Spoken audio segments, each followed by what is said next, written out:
Il n'y aura pas de second tour si, bien sûr, les résultats provisoires de l'élection présidentielle sont confirmés par le Conseil constitutionnel. Un seul chiffre pour l'attester, les 58,27% obtenus par le candidat Macky Sall. La Commission nationale de recensement des votes crédite Idrissa Seck de 20,50% des suffrages, Ousmane Sonko 15,67%, El Hadji Sall 4,07% et Madické Niang 1,48%. Conséquence, Macky Sall est réélu au premier tour selon Le Soleil. Les autres journaux, chacun à sa manière, se fait l'écho des résultats publiés par la Commission nationale de recensement des votes. Un point, c'est tout, affirme l'Observateur avec une photo de Macky Sall, le poing en l'air en illustration. Sud Quotidien et Vox Populi font état d'un coup KO de Macky Sall. Sall au cœur, c'est le titre qui barre la une du journal Le Quotidien.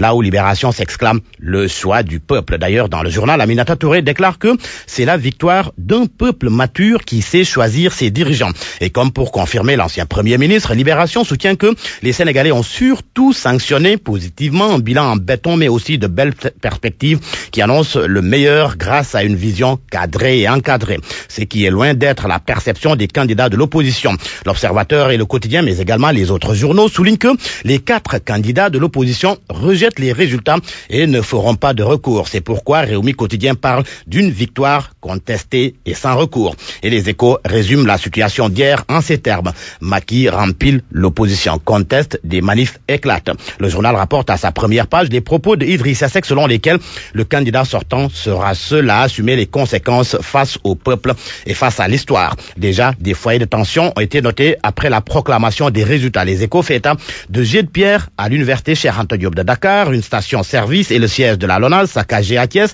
des pneus brûlés et 2 personnes arrêtées à Ziguinchor. Conséquence de tout cela, les Échos informent que les forces de l'ordre sont en état d'alerte maximale partout. Au chapitre des réactions, dans Source A qui indique que Idi et compagnie refusent de serrer la main aux 7 sages, Barthélémy Diaz confie que ce qu'il y a lieu de demander aux Sénégalais, c'est de demander aux Sénégalais de faire respecter leur choix. Les hommes politiques ont fait ce qu'ils devaient faire.